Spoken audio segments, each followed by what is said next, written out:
Now, sometime within the next couple months, we're going to be hitting around 100,000 subscribers, and we're pushing that 600 number for videos created. That we'll hit that sometime this year.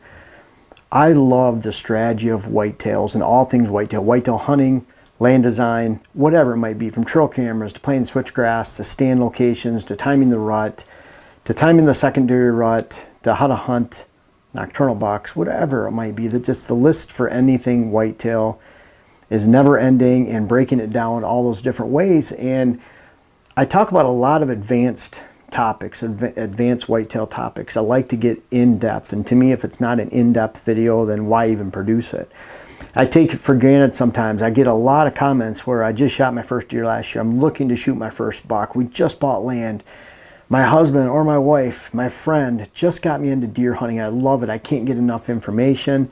And sometimes I feel like I'm 10 steps down the road and I'm not covering these steps up front. But at the same time, these steps, I start thinking, I could call this the basics of deer hunting, how to deer hunt, whatever it might be. And I started thinking of each of these categories, and they're really just how you should hunt in general. And I think a lot of times when I'm not having a good hunt, or I'm wondering about things, or I'm getting confused with things that are going on in the woods, you get back to these basics right here, and it really brings you back in line, because really it's these founding principles right here that if you understand them, they can each go really deep. And we'll probably try to talk about some deep topics here, or deep information, but it goes back to these basics right here.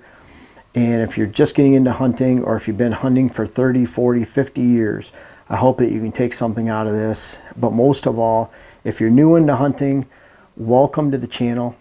I haven't forgot about you. I hope that each one of these videos you can take something from, because those new hunters out there, and the hunters that we're retaining and getting excited about getting out into the woods, I have a special place in my heart for you and in all that I do, and I hope this is reflective today. Number one, for how to hunt deer, you have to control your scent. I think we get too deep in this sometimes. Scent contraptions, gels, sprays, whatever it might be. I'm all for having clean clothes.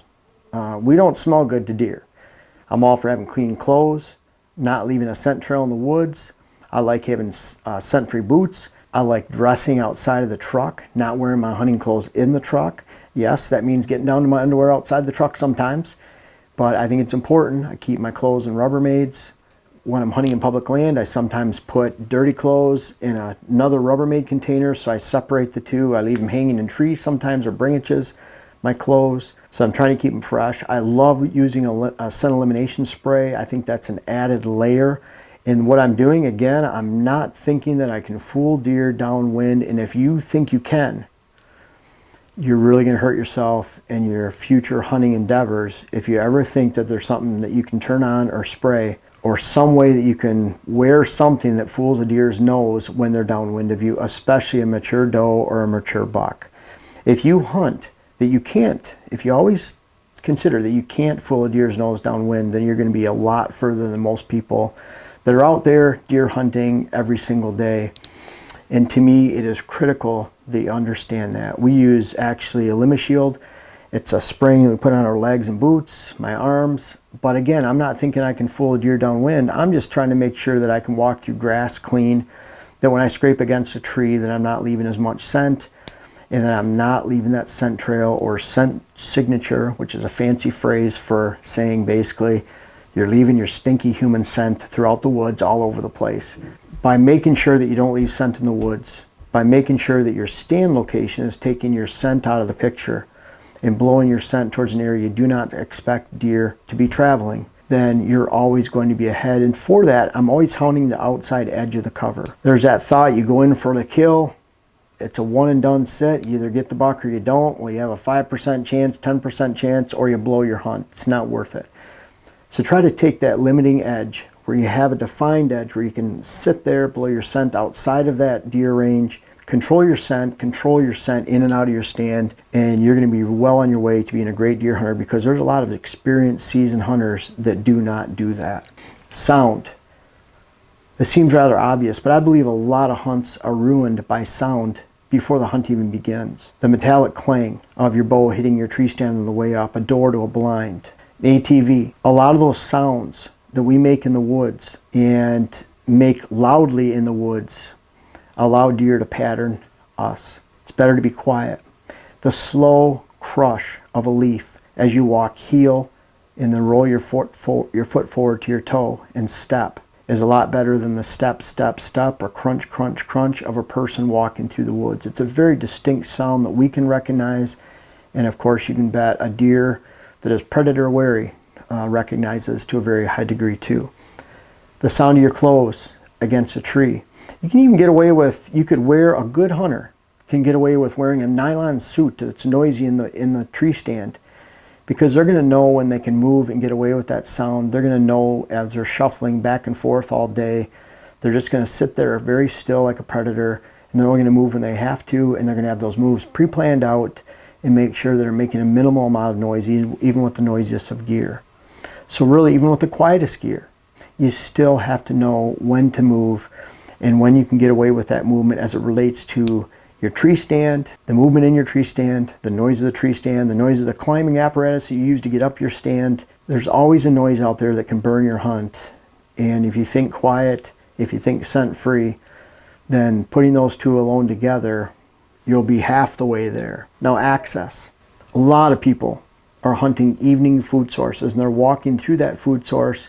They're getting into a stand, and then again, where do you blow your scent? Do you blow your scent into the food, where deer are walking into in the afternoon, whether it's a bait pile, a food plot, or an ag field, or a stand of oaks, or an apple tree? You can't blow your scent at the food source.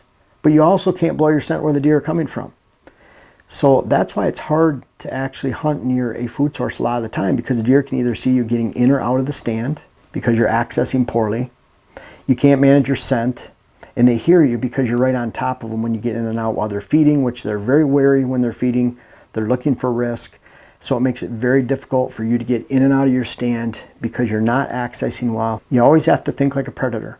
Can I get in and out of this stand without spooking deer? Can I be a predator and get in and out with not only deer not seeing me, but not hearing me or smelling me either? Movement is so critical. When you have a deer that's staring your way, even if you're 20 feet up in a tree, you can just move your hand sometimes and they'll notice you. This is why I do not like to stand when I hunt. Look at me standing right here. I move all over the place. You know, you just kind of balance back and forth. Imagine if I was thinking about a song, you know, looking around the sky. I'm going to move a lot, let alone if I hear something behind me. If I'm sitting down in a crouched position, I might slowly move my head like this to look behind. A lot of times instinctually, when you're standing, especially a new hunter, the first thing you do when you're standing and you hear a noise behind you is your whole body moves like this. And I can guarantee you, there is nothing worse to a deer than seeing the standing figure of a human. When they see people walking, running, whatever it might be, climbing into a tree stand, they see us as standing figures incredibly scary. I don't want to be hanging back hunting. I don't want to be in that standing position. I love being in a crouch position because I find that I control my movements, and folks, you can't get away with a lot. If they're looking straight away from you, that's one of the things that a skilled hunter and experienced hunter really knows a lot of and get away with. They know when they can move and when they can't. And I can urge you to take great caution when a deer comes in. Just always be on the conservative side for how much movement you make. Always figure that a deer can see in about 270 degrees in a lot of different directions. Doesn't matter if they're facing to the right, their eye is always pointed towards you. Even if they're staring that way, they'll pick you up. Movement is critical. So much when you're sitting there. That's why I actually like a cell phone sometimes, because if people are playing on their phones, it's just like this. They're looking down, their thumbs are moving around, they're looking at the screen, and they're really not moving anything else. And I use a hand warmer tube, so I just stick that back in my hand warmer tube, and very easy to actually minimize your movement. A lot of the hand warmers even have pockets on the tops, easy to slip a phone in. So very easy to keep your movement, especially when you're sitting, you're comfortable, you keep yourself warmer that way. You're really eliminating the surface area that you're actually exposing to the air. Makes you a lot warmer hunter and a lot quieter hunter with not very many movements. Teach yourself in the early season. Learn to listen. If it's a ch-ch-ch, that's a squirrel. If it's ch-ch-ch-ch-ch, 5 in a row, likely a deer. So think about that. Squirrels are always moving 2 to 3 steps at a time. If you just sit there and listen for a while, learn to hunt with your ears. That'll keep you from moving. Solitary. A lot of times, you're going out with a new hunter, or you're going out with a friend and they're taking you hunting. You're going out in the woods, you sit here, I sit here. I like being by myself. It's not that I don't like hunting with other people. It's like if I go to public land in Pennsylvania this year and I bring a couple buddies, Mike, Tim, whoever it might be, and they're hunting a mile that way, I'm going a mile that way, I'm still trying to get off by myself and have that hunt to myself. They're doing the same.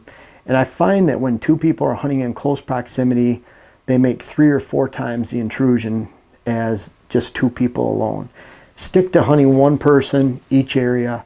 And it might be that you're hunting with someone, but maybe drop them off down the road, you go into this spot, and that'll help you scout more land and experience more as a whole too. You're both looking at your different spots. And to me, hunting is a solitary thing. That doesn't mean I'm not hunting with someone again. It just means where I'm going is not interfered with by someone else, which is actually really detracting and taking from your hunt at times. The weapon, you have to be skilled with your weapon. There's a lot of purists out there. I've seen people get into hunting for the first time. For some reason, they feel they have to shoot a recurve or a longbow, even though they don't have any of the skills of moving in the face of a deer and knowing how much movement they can get away with or how to not spook deer with sound. They feel the need to use a recurve or a long bow because it's pure. It's the purest form. Folks, if you're not proficient with a recurve bow, step up to a compound. If you're not shooting a softball-sized group at 20 yards all the time from trees or on the ground with a compound, then don't feel any shame in switching to a crossbow if it's allowed in your state. If you're shooting rifle, guns, always use a weapon that you can be extremely proficient with. Practice with that weapon. Get to know your weapon in and out. A lot of times you talk about how to hunt, how to scout, how to get into the woods, know where there's deer.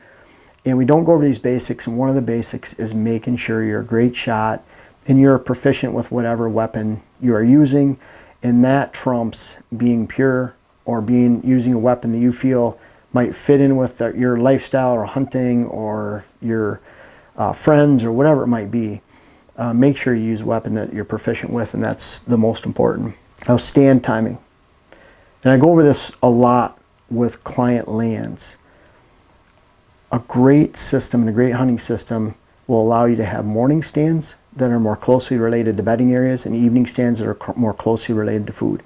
I've seen some client plans and land designs and whitetail designs where a client can't tell me, even though it was prepared by someone else or someone else helped them, which stands are for morning, which ones are for evening. There's no definition of movement. So try to make sense of your stands, whether this is a morning stand, and a lot of those other things about scouting and when deer feed and eat will come into play.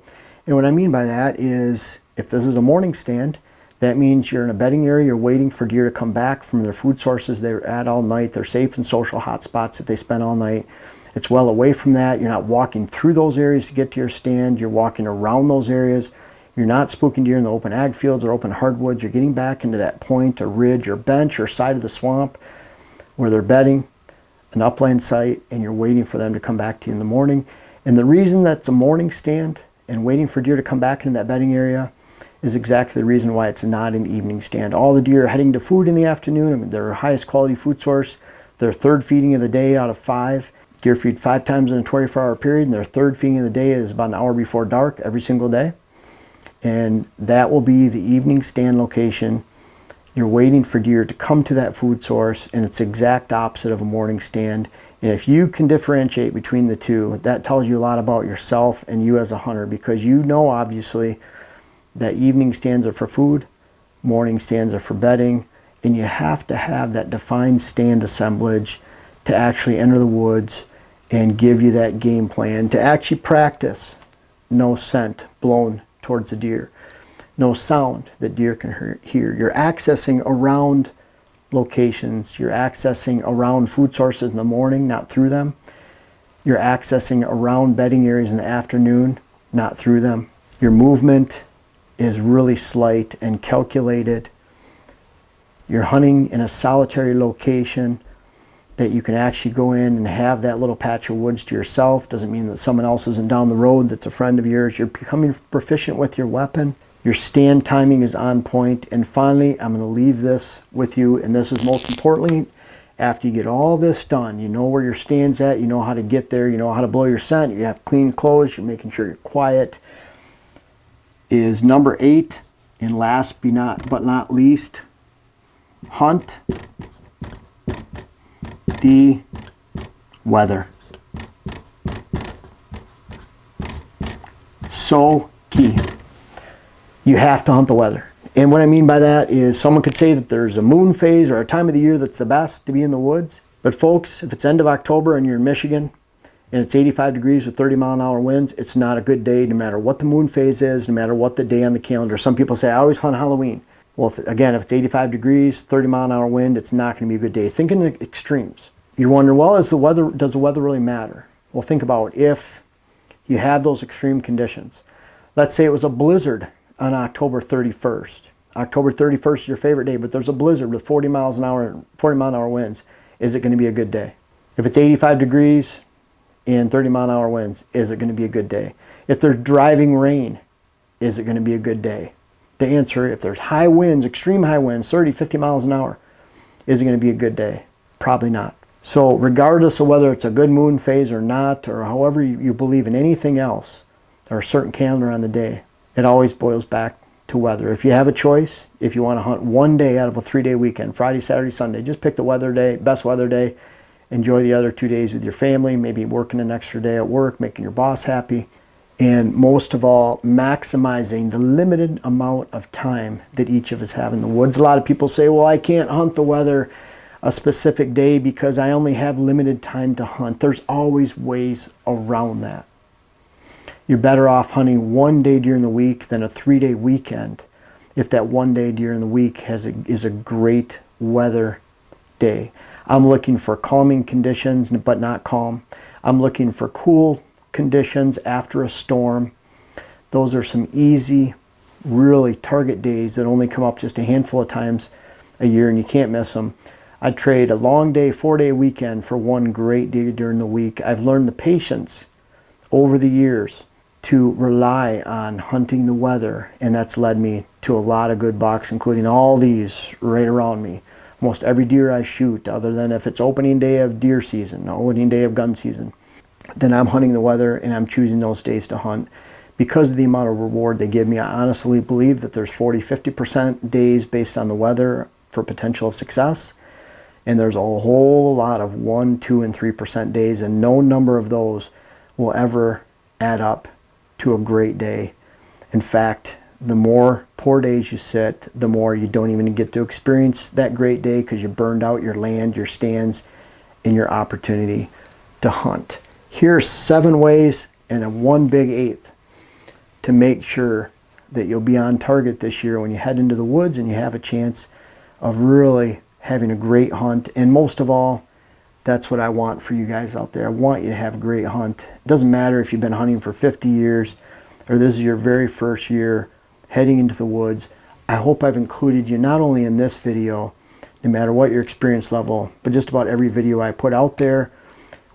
This, to a lot of you new hunters out there, this right here helps us get back to the basics for making sure we're on target every year, especially when we're talking older bucks and really going after consistent mature buck harvests. And what's cool, when you're first hunting, how exciting to get your first buck. Who cares what size it is? What about your first deer? I can honestly admit when I was 16 or 15, my first deer was a button buck, a fawn buck. You know how excited I was at that?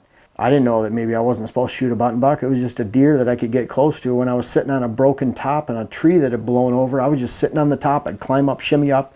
We didn't have tree stands, tree pegs.